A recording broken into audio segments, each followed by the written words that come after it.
Hello friends, Krista here. Thanks for stopping by Books and Jams. It is middle grade March, and every year during middle grade March, I like to take some time to work on my lifetime goal of reading all of the Newbery winner books. I don't know how long this goal is going to take, but I do like to make some progress in this goal every middle grade March. For the last few years, I've read about 6 Newbery books. And I've taken one weekend of the month to do that, but I'm going to do things a little differently this year and not read them all over the course of a weekend. I'm going to start early. It is currently the 7th, and I'm going to spin a wheel, which if you've been watching my channel for any length of time, you know I'm slightly obsessed with spinning wheels lately. So I'm going to spin a wheel to choose a book, and I'm going to hopefully get through 6 before the end of the month, but I'm just not going to do it all smushed into one weekend. So I have a spinner wheel pulled up on my computer with all of the Newbery books that I have currently yet to read. I have taken off the spinner wheel any that are a part of a series that are not book 1 in a series. If they're further in the series, I think I took them off because I'm not going to do series during middle grade March. So I'm a little nervous because there are some older books on this list that might be pretty boring, but the goal is to get them done. Let's go to the spinner wheel and pick my first book for March 2026. Okay, you can see I have 31 books on here, and I think I forgot to add the newest one that I do already have saved on Libby. So I will definitely be reading 2026's winner, but let's go ahead and pick one of these older ones first.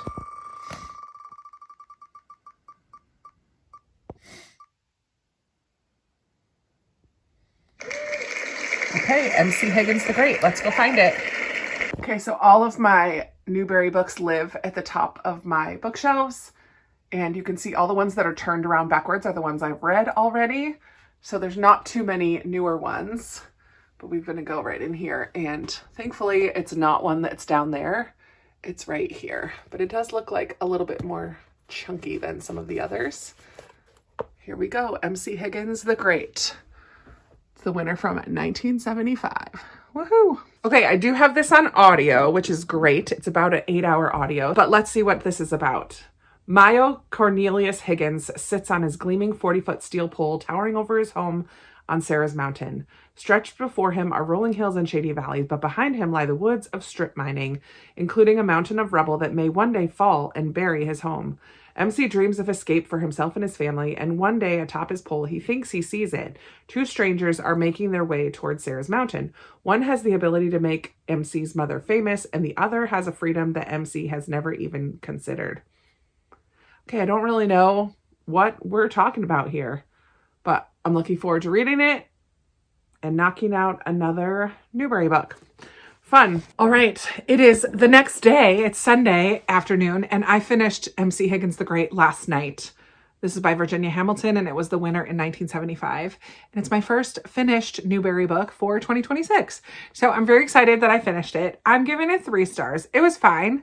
It was a little bit on the slow side, which is kind of what I expect from some of these older ones. But we follow MC Higgins. He is the oldest child in this family that lives on a mountain. And the parents are often away to work, and the MC Higgins, he kind of keeps an eye out for his younger siblings. I think there's a lot of love in this family. It's just a very different style of life than what I'm familiar with. But he climbs up on this pole, and they yodel to each other through the woods, like to communicate from far distances. But there is, because of strip mining, there's some eroding, if you will, of the earth, I guess. And so MC Higgins is a little concerned that this pile of debris from the strip mining is going to someday slide down the mountain, and their house is in jeopardy. So he's, for the majority of this book, trying to figure out a way to get his dad to agree to move. In the process, he learns about his kind of family history. Someone comes to hear his mom sing. Apparently, she has a really beautiful voice. This girl shows up in the woods, and he's trying to figure out who this girl is, and he kind of gets his first crush. A little bit of a coming of age, a little bit of accepting the lot in life that you've been given, a little bit of making the best of the lot of life that you've been given, and him kind of growing up a little bit and being willing in a respectful way to stand up to some of the rules that his dad in particular has set for him. And I enjoyed it. Like, it was okay. I'm glad that I read it. I've read worse. I've read better, but I've read worse. So that is the first one done. And now I'm going to spin the wheel to get another one. And I'm just going to turn this around because I just want it to be easy and quick. So here we go. I'll peek my head out. What's it going to be?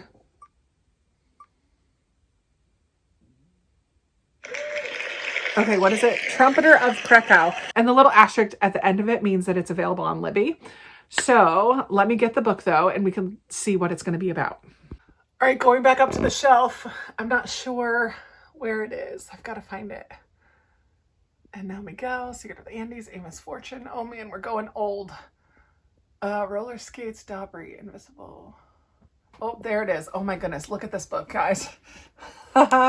Talk about a vintage read. Look at that, baby. Okay, this is a pretty cool looking book. It's a printed hardcover. The Trumpeter of Krakow by Eric P. Kelly.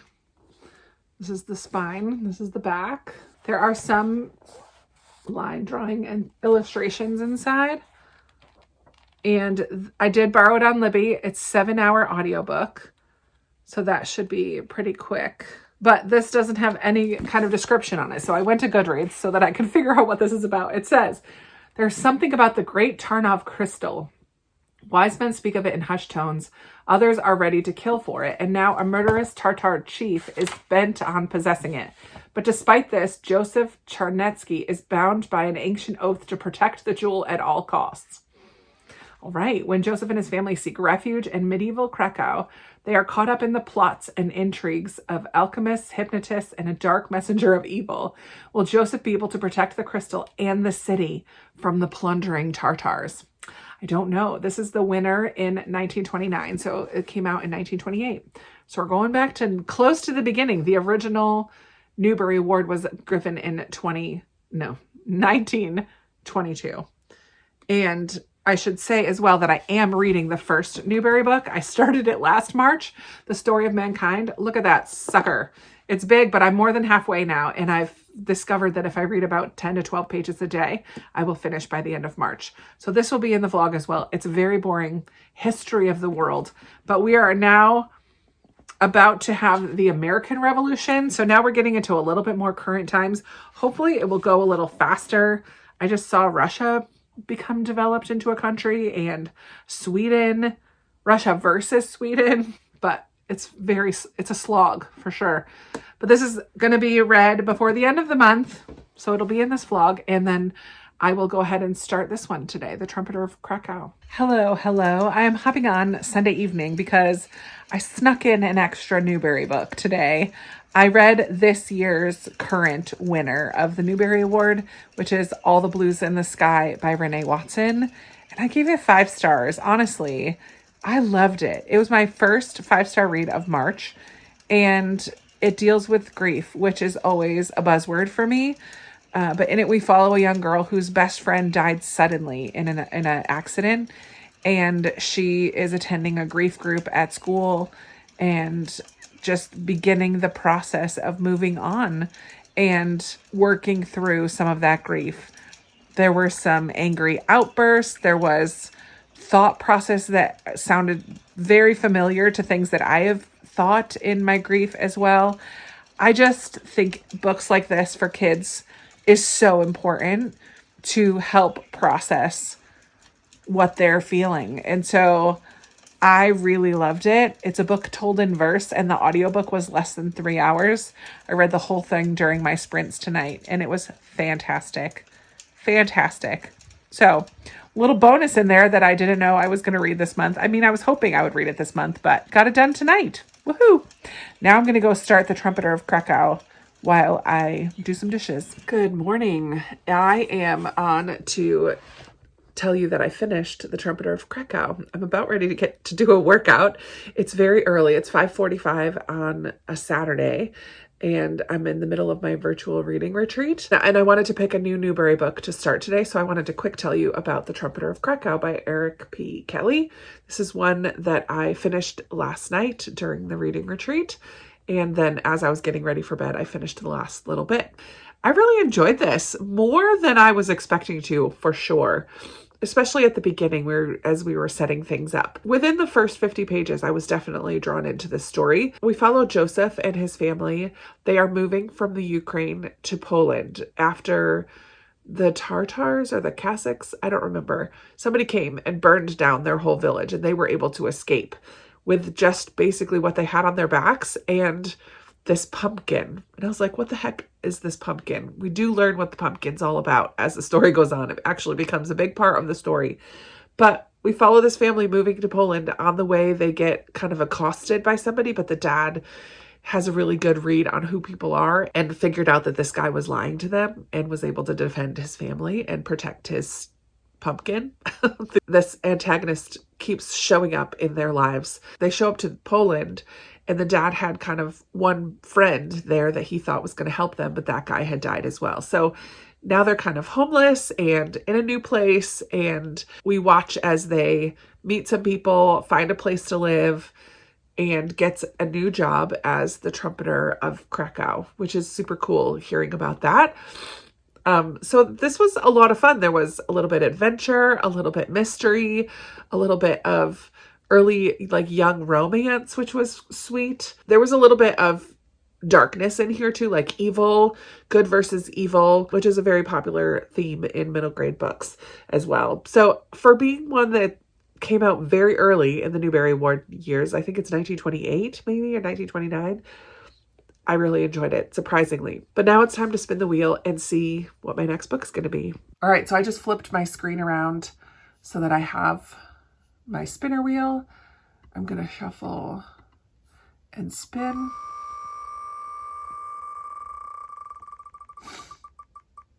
I'm going to pick up, all right, Secret of the Andes. And it does have a star, so hopefully I can get this on audio.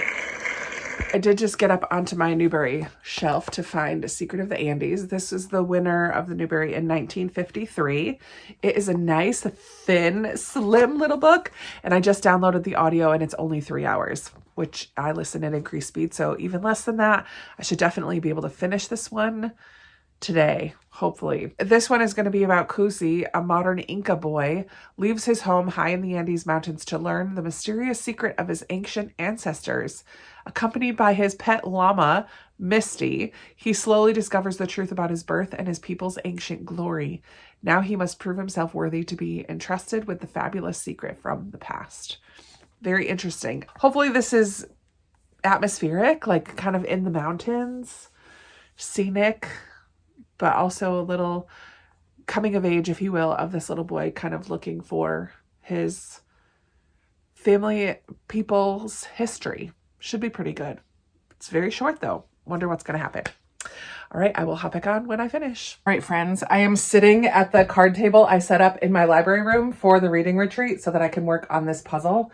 But I just finished reading Secret of the Andes by Anne Nolan Clark. And honestly, I was super bored while reading this one. It didn't draw me in at all. It was definitely very atmospheric, but it was not, I don't know, it wasn't emotional. It wasn't exciting. It was confusing. Time jumped here and there, and I didn't understand the passage of time, like how much time had passed between different situations. They seemed like they would walk really, really far in the course of a day. And I'm like, did this travel take longer than that? I don't know. But ultimately, it's about this boy, Cusi, discovering who his family really is. That was it. A lot about llamas, llamas. 2 L's in Spanish makes a y sound, so llamas. It takes place in Peru, which was pretty cool. Yeah, there was aspects of it that was interesting, but overall, super boring. So it's done, but I didn't really care for it. Okay, so I've pulled up my spinner, and I'm going to spin for the last book for this Newbery vlog. My computer is muted right now because of the ambient room that's on in the background. Oh no, I'm dreading this one. The Story of a Pigeon. And I can't get it on audio. Do you know what? I'm going to spin again. Let me shuffle. I really don't want to read that. And I really don't want to read one that I can't get on audio, to be honest. Let's try another. Okay. Hopefully. Okay. This is another one I cannot get on audio, but I think it's shorter. Yeah, I just want to get an audiobook one. Sorry, I'm spinning one more time. All right, this is it. Whatever it is, I have to pick between those three. It's Like This Cat, Gay Neck, The Story of a Pigeon, and a boat one. The Dark Frigate. All three I can't get on audio. Oh my goodness. Let me get all three, look at them with you, and I'll decide. I have a feeling it's going to be the cat one. Boo. Okay, here's It's Like This Cat. That looks like it could be fun. Then we've got... Oh, The Dark Frigate is like the third one ever. It's way down here. Oh, I can't reach it. Oh my word, that does not look good at all. And Gay Neck, where are ya? Is it this one? Yeah. Another really old one. All right, let me look at these and see. So this one is set in India, which is kind of cool. And we're going to follow the story of a special pigeon named Gay Neck because of the shining feathers at his throat. Hatched from an egg, the little pigeon learned to find food and protect himself from natural enemies. Then trained by the boy to carry messages, he was sent to war where fighter planes became his enemies, not other birds. So it's kind of like set during a wartime, but in India. Honestly, this is a possibility because that does sound a little interesting to me. Then we have this one, which I'm definitely not reading, The Dark Frigate. In this one, we follow an orphan in 17th century England. An accident forces orphan Philip Marsham to flee London in fear for his life. Bred to the sea, he signs on with the Rose of Devon, a dark frigate bound for the quiet shores of Newfoundland.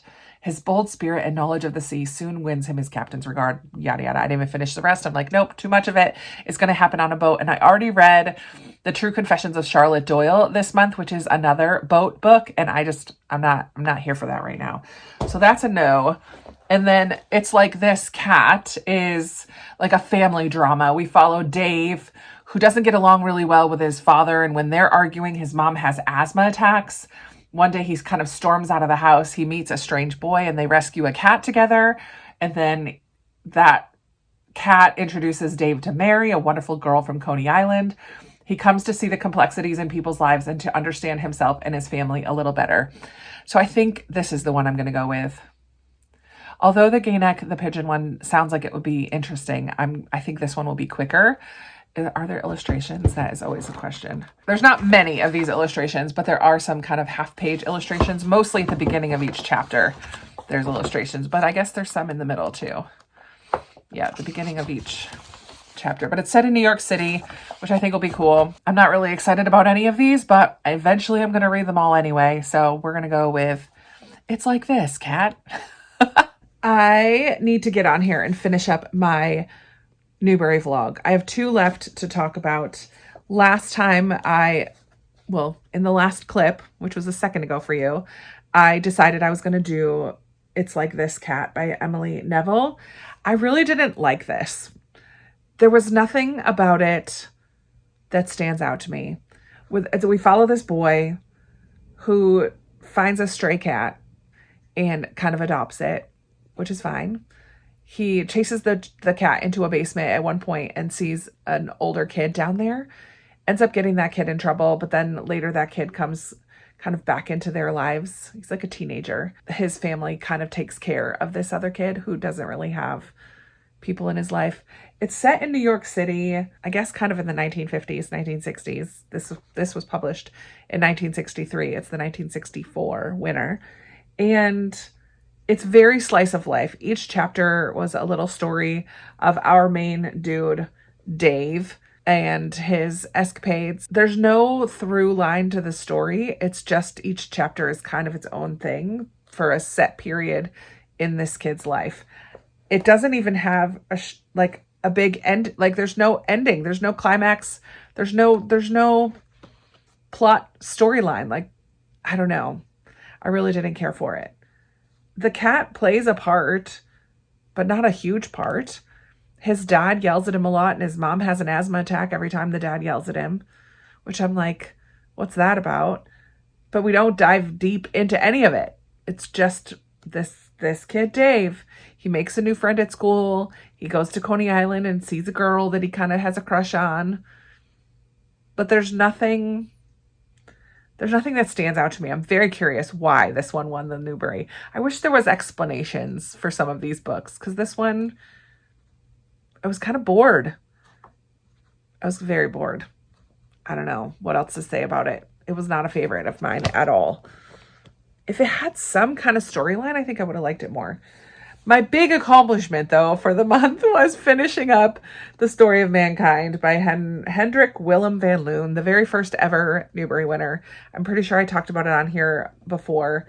It was so boring. I started it last March, and I finally finished because I started skimming towards the end. I got to a point where his nephew carries on the story. This was the winner in 1922.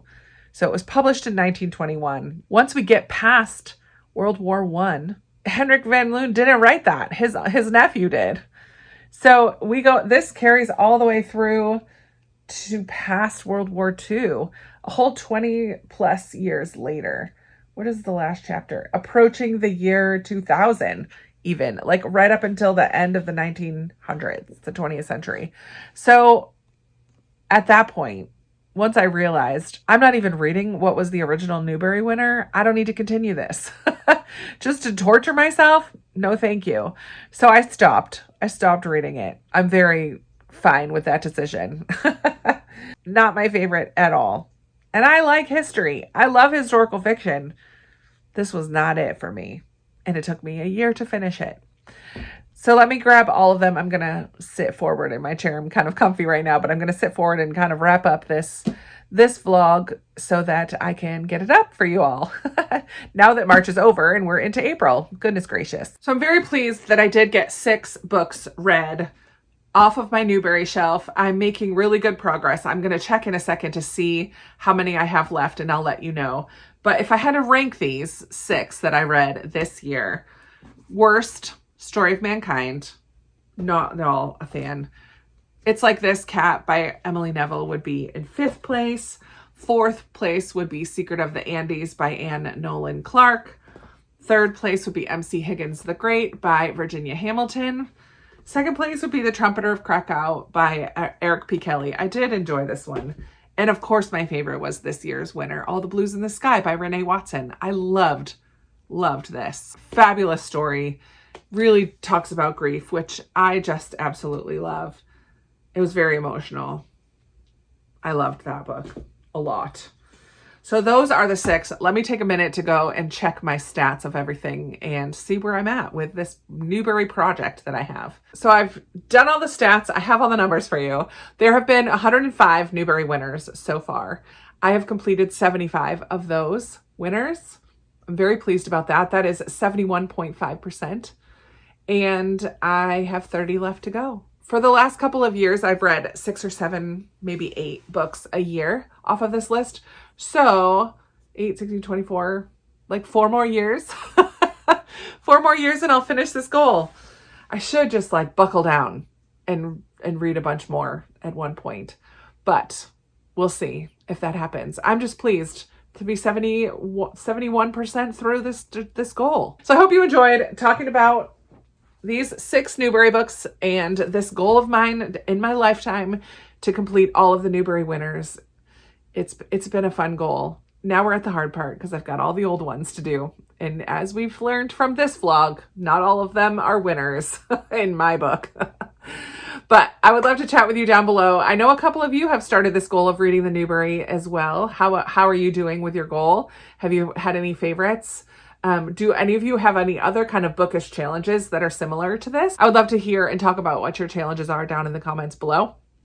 If any of these stand out to you, let me know that as well. I love chatting with you down below. Put a little blue ribbon or a prize trophy, or a ribbon for a winner in the comments if you've made it to the end, but you're not feeling chatty or don't have anything you want to add. That's totally fine. I just like seeing who's here watching. I really appreciate you spending a few minutes of your day with me today, and I look forward to chatting with you in another video very soon. Bye.